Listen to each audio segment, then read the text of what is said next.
자, 여러분 이걸 한번 보시면 굉장히 재밌는 표인데요.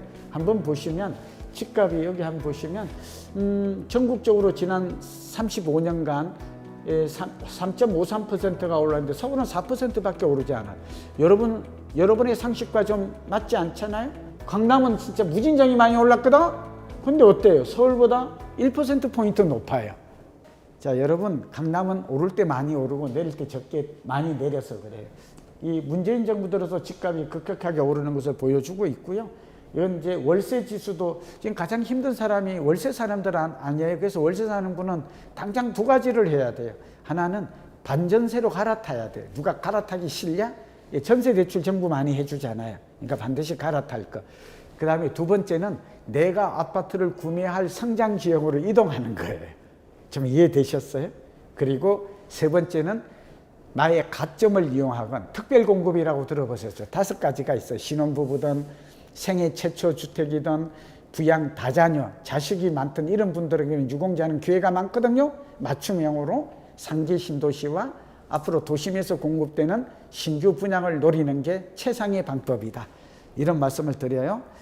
통계가 나타난 적은 86년도부터예요. 주택통. 그전에는 없었어요. 오르고 내리고 하다가 이게 쭉 오르다가 이게 86년 아시안게임, 88년 올림픽 전후에서 너무 많이 오르니까 이때 정부가 내놓은 게 200만 공급 대책이에요. 젊은 분들은 모르지만 저는 알아요. 노태우 대통령 시절이에요. 그러다 보니까 공급 계획을 많이 세우니까 공급 앞에 물량 앞에 장사 없다. 쭉 내려요. 이때 분당과 일산이 입주를 시작했거든요. 내리는 이유가 인과관계가 이해가 되나요? 쭉 내려요. 근데 조금 내릴 줄 알았더니 여러분 확 내려요. 이 그래프가. 그리고 97년 말 IMF를 맞아서 쭉 빠져버려요. 그리고 이제 다 끝났다고 생각했는데 끝난 게 아니에요. 여기서 머무르지 않아요. 뭐예요? 다시 올라요. 이때 DJ 김대중 고 대통령 때 경기 부양책 얼마만큼 올라요? 2001년부터 2007년까지 7년간을 올라요. 대상승을 해요. 근데 여러분 여기 하나 주의해요. 이때 또 집을 판 사람이 있어요. 팔고 났더니 그러니까 오를 때 쉬지 않고 주구장창 오르지 않는다는 걸 알 수 있죠. 그렇죠? 오르더라도 중간에 한 번씩 내려줘요. 이때 속히면 안 돼요. 이때 팔았던 사람이 끙끙 앓았어요. 근데 여기 한번 보세요. 2006년부터 시작해서 2008년 사이에 여기에 고점을 형성을 해요. 기억나시죠? 이때 많은 사람들이 집을 사요. 대부분이 이때. 이때 아파트가 12억을 가요. 31평. 이게 지금 23억 간다고 그랬죠. 근데 그 뒤에 모습을 보세요. 2008년에 서브프라임 모기지 사태. 여러분 아시죠? 그렇죠? 리먼 쇼크라고 그래서 내리기 시작해요. 근데 조금 내리다가 많은 게 아니라 쭉 내려요. 그래서 어때요? 언제까지 내려요? 2013년까지. 이때도 한 6년간 내려버려요. 굉장히 장기간 내리죠? 내리면. 근데 이때 바닥을 형성, 이때 기억나세요? 두 사람이 책을 썼어요. 한 사람은 부동산은 끝났다. 한 사람은 아파트는 끝났다. 어쨌든 아파트든 부동산이는 끝났다는 책이 많이 팔려요. 이때. 그리고 이때 유행어가 뭔지 아십니까? 신조어가 하우스 푸어. 집 가진 거지였어요. 그래서 어떻게 됐다고? 12억에 엄마를 샀던 사람들이 7억 2천까지 떨어지니까 못 견디더라고. 5년 6년 떨어지니까. 그래서 이때 거의 대부분 팔았어요. 자, 사이클이 얼마나 무서운지, 사이클을 잘 모르고 거꾸로 역주행을 하면 무슨 일이 벌어지는지를 지금 같이 보고 있어요. 공부를 해요.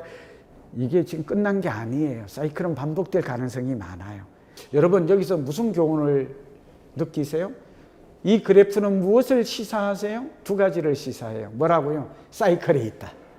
많이 오르면 많이 내린다. 그리고 세 번째 교훈은 지금 이 꼭지에서 세 가지 방향의 기로에 서 있어요. 갈림길에.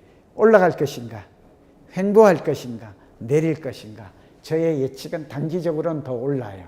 머리 정도 오를 가능. 왜냐하면 오세훈 시장도 재건축 재개발을 활성화하겠다는 게 내리겠습니까?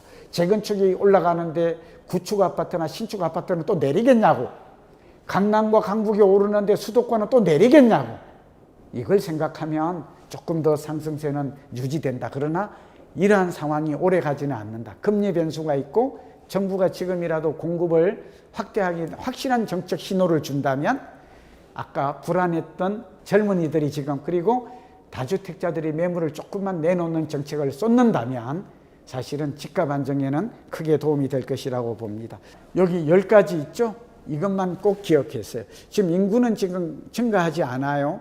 소득 구조는 양극화돼요. 그래서 잘 사는 동네와 못 사는 동네가 확연히 구분돼요.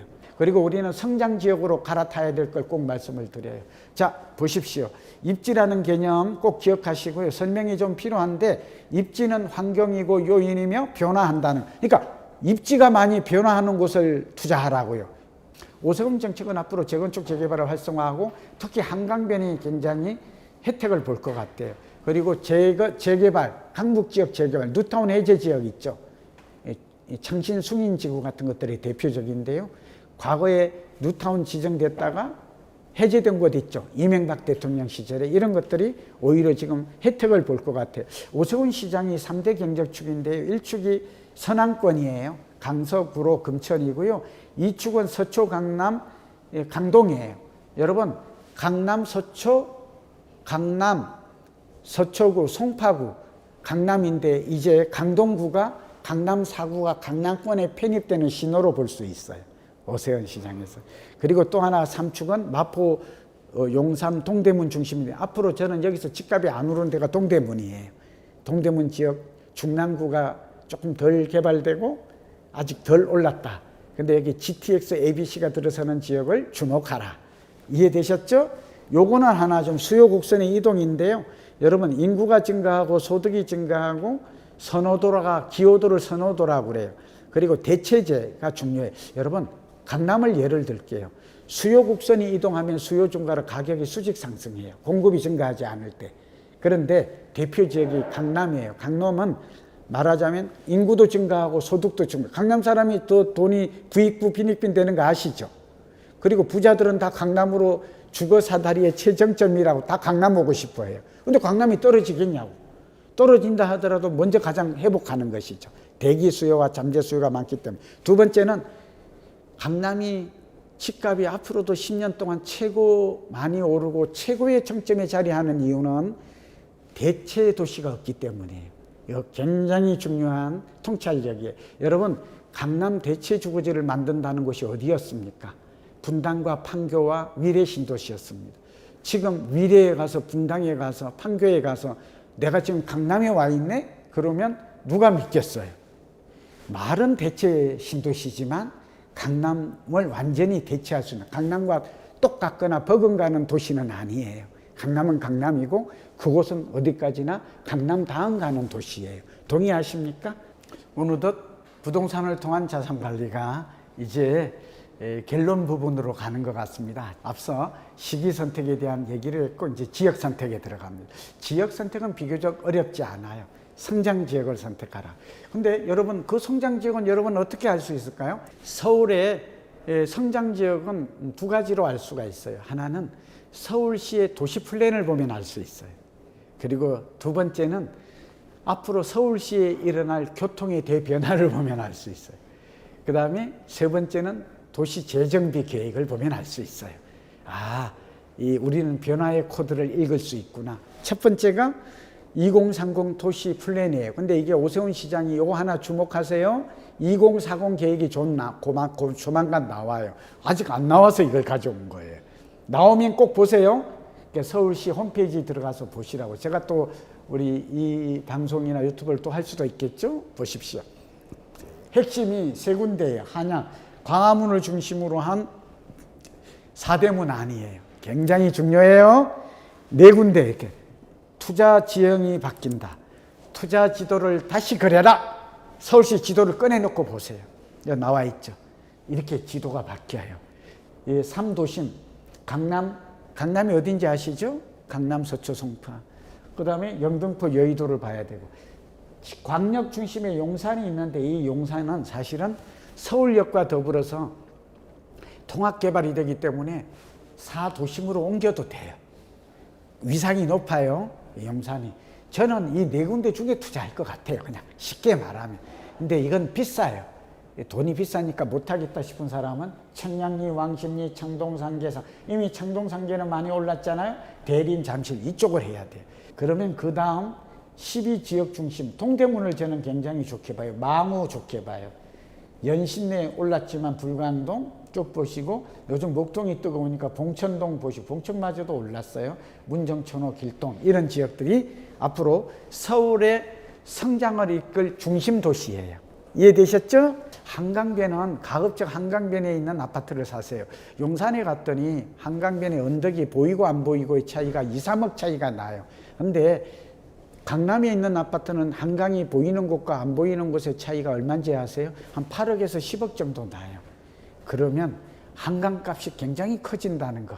여러분, 이 변두리를 가려면 관문 지역을 중시해야 돼. 신내, 강일 이런 지역도 있죠. 빌라를 사더라도 양재도 괜찮아요. 이게 R&D가 들어서잖아요. 이렇게 서울과 경기도와 인천의 접경 지역이 훨씬 유망해요. 그건 이유가 있어요. 왜냐하면 경기도 사람들이 서울에 못 들어오게 하려면 어떻게 하면 될까요? 예? 차를 막 통행세를 매기면 되겠지만 그러기 어렵잖아요. 그러니까 접경지대에서 많은 생활 편의시설이 이루어져 버려야 돼요. 창동이나 상계가 마찬가지예요. 의정부 사는 사람이 이제 광화문 들어오지 올 필요가 없다 이거죠, 그죠? 굉장히 재밌는 이론이에요. 이거 굉장히 중요한 표예요. 지금 교통혁명의 대표적인 게 GTX ABCD예요. 보세요. 요 사이가 좋아요. 어디가 좋아요? 서울역과 용산은 여기 통합개발이 이루어져요. 여의도도 있죠? 청량리, 여기에 요 사이가 노른자예요. 핵심 골든이에요. 골든. 그리고 도심의 여의도와 요 서울에 아까 말했듯이 3도심권이 있는 지역들, 이 지역 굉장히 투자 매력도가 높아요. GTX ABCD를 여러 차례에 들어서 강조하고 또 강조해야죠. 아무리 강조해도 지나침이 없어요. 이거 앞으로 이 지역에 대변화가 일어나고 입지 변화가 일어나면 집값 변동이 일어나고 땅값이 오르면 결국 가격은 오른다. 이게 도시부동산 변화의 선순환의 법칙이었잖아요. 그래서 이 신설 역세권에 투자하라. 적어도 개통 2, 3년 전에 투자하면 15%에서 23% 정도 오르는 투자 가치, 자산 가치가 증가하는 기쁨을 맛볼 수가 있어요. 경제적인 혜택을 누릴 수가 있어요. 굉장하죠? 예, 오늘 언제 어느 지역에 투자하면 어느 정도 효과가 나타나는 데까지 다 말씀드렸어요. 신안산선도 마찬가지, 선안권. 제가 요즘 많이 오르는 안산이나 시흥이나 이런 지역들도 다 마찬가지로 무슨 이 혜택을 이미 보고 있는 거예요. 강명, 시흥도. 삼성동하고 용산은 대변화가 일어나는 곳이라고 그랬죠. 광화문하고 양재, 우면도 삼성이나 LG가 R&D가 들어가요. 판교와 같은 변화가 나타나겠죠. 빌라. 용산 통개발을 해요. 통째개발. 그 다음에 창동은 요즘 많이 뜨고 있어서 지금 사기는 부담스러워요. 동부 간선도. 여러분 간선도로나 이런 거, 서부 간선도로 이런 거 지하화되면 주목해야 돼요. 경부고속도로도 주목해야 돼요. 생각해 보세요. 먼지가 나고 소음이 나는 도로가 지하로 들어가면 지상에 뭐가 생기죠? 공원이 들어서요. 그리고 여기에 커뮤니티 시설이 들어서요. 생활. 그리고 무엇보다도 이게 가로막혀서 저 앞쪽에 지하철역이 있는데도 못 갔어요. 갈 수가 있어요. 그리고 동부간선도로는 뭐예요? 도로가 없어지니까 공원이 되고 여기에 중랑천도 꽤 넓어요. 이게 굉장히 자연공원이 펼쳐지는 거예요. 일부러 운동하러 멀리 가지 않아도 바로 눈앞에가 내 공원이 열린다면 이거야말로 용산의 민족공원이 86만 평이 되면 남산 100만 평과 한강과 연결되어서 멀리 안 가도 된다는 거잖아요. 미국의 센트럴파크를 상상하면 돼요. 가보셨죠? 저도 가봤어요. 지금 이런 모든 변화들이 앞으로 10년에 걸쳐서 다 일어나요. 오늘 강의가 중요한 이유 아시겠죠? 땅은 이 세종고속도로 주변으로 농지를 사면 돼요. 제1기 신도시는 팔지 마세요. 분당, 일산 이런 데는 리뉴얼되고 재건축이 될 가능성이 높아요. 지금 민주당에서 검토하고 있어요. 지금 여러분 오늘 이 방송 들으시고 다주택자는 내년 봄까지 조금 줄여갈 필요가 있어요. 뭐 정렬을 하든지 다음 정부가 어떤 정부가 탄생할지 그건 저나 여러분 모르죠. 그렇죠? 그러나 다주택이 중과되고 있다는 것은 피할 길이 없을 것 같아요. 사람이 살면서 피할 수 없는 것 중에 하나가 죽음과 세금이라는 거잖아요. 그렇죠? 예. 그러니까 이거는 피할 수가 없어요. 그러니까 여러분 할 수 없이 우리는 맞춰서 가야 돼요. 다만 집이 한 채인 분은 팔지 말라라는 거예요. 다만 교체는 해도 좋아요. 성장 지역으로. 좀비 아파트에서 슈퍼. 근데 좀비냐 슈퍼냐 그걸 내가 어떻게 하냐고. 그러면 제가 살집 팔집 책이 나왔어요. 그 책을 한번 지금 서점에 나와 있으니까 한번 보시고요. 두 번째는 정부로부터 돈을 4억 받았어요. 그래서 살집 팔집, 살집인가 팔집인가, 내 집은 살집인가 팔집인가의 약자거든요. 그래서 이게 어플리케이션이 무료예요. 그러니까 여러분, 저도 이제 정부의 공익성이 있어서 만든 건데, 구글 스토어나 여러분 네이버나 다음에서 살집 팔집 쳐서 애플을 보시면 전국에 8,000개 아파트 단지가 슈퍼인지 보통인지 좀비인지 해서 구분이 등급화가 되어 있어요. 소위 밸류에이션을 통한 레이팅화가 되어 있어요. 꼭 보세요. 꼭 보세요. 그걸 참고하시면 여러분이 상상력만 갖지 말고 대지 지분이 넓고 땅값이 오르며, 제가 미래가치라죠. 미래가 변화가 많은 곳들이 점수가 높아요. 이게 계량화되어 있거든요. 점수화되어 있고 등급화되어 있기 때문에 별점으로 한우처럼 아주 쉽게 표시되어 있어요. 갈아타세요. 자산을 교체하세요. 그게 5년 10년 후에 여러분이 활짝 웃는 길이에요. 상기 신도시는 꼭 하시기 바래요. 여러분 광화문에 있는 사람은 고향 창녕으로 가시고요. 그 다음에 여기 강남 쪽에 직장이 있는 사람 하남 교산이나 남양주 왕숙을 가세요. 그리고 여의도나 이런 쪽에 직장이 있는 분들은 이제 아무래도 계양지구라든지 부천 대장지구를 가세요. 어쨌든 여기에 물량이 쏟아지고 7월부터 사전 청약을 하니까 여러분 놓치지 말고 꼭 하세요. 지금 서울도 있고 여기 이제 뭐 용인시 원산면 이런 건 다 아시죠? 인천은 요 주변, 요즘 인천이 많이 올라요. 인천은 아직도 늦지 않았어요. 도심의 구축은. 부산도 비교적 뭐 동래나 해운대나 도표를 보면 아실 거예요. 이거는 뭐 특별한 도표가 아니고 시청에 들어가면 다 나와 있으니까 보시기 바랍니다. 도시계획에 대전, 울산, 세종, 창원, 천안까지 있어요. 내 집 마련 10개명이에요. 무릎에서 사서 어깨에서 팔아라.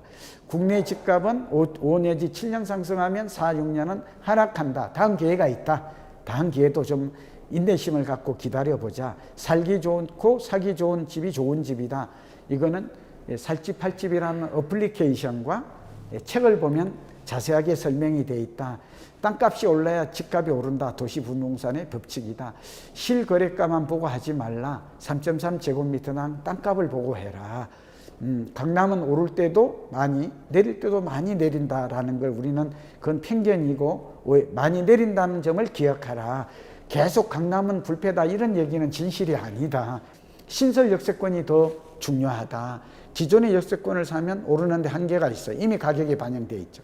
지금 신설 역세권 아까 보여줬죠? 너무 많아요. 그런 곳에 2, 3년 전에 적어도 집을 사라. 그러면 확실한 열매, 결실을 맺을 수가 있다. 은퇴형 자산관리 솔루션을 만들었고요. 국민연금, 주택연금, 농지연금으로 준비하라. 그런 얘기를 하고 있고, 또 여러분 300만 원, 은퇴 후에는 반드시 300만 원을 준비하라. 지금이 이제 여러분에게 마지막 선물입니다. 드리는. 서울시의 살집 팔집에 보시면 신축 아파트로서 투자가치 높은 게 지금 10개가 열거되어 있어요. 근데 신축도 많이 올라서 저는 구축을 오히려 추천해요.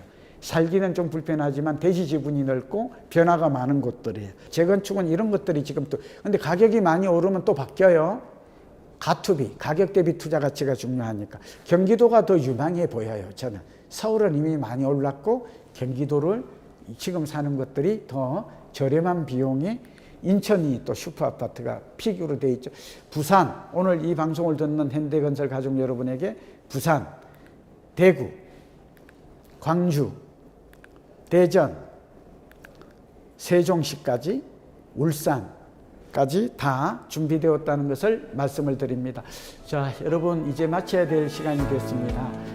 다시 한번 오늘 함께 해주신 여러분들께 건강과 행운이 가득하길 빌겠습니다. 우리 현대건설 많이 사랑해 주시고 다음 기회에 뵙겠습니다. 경청해 주셔서 감사합니다.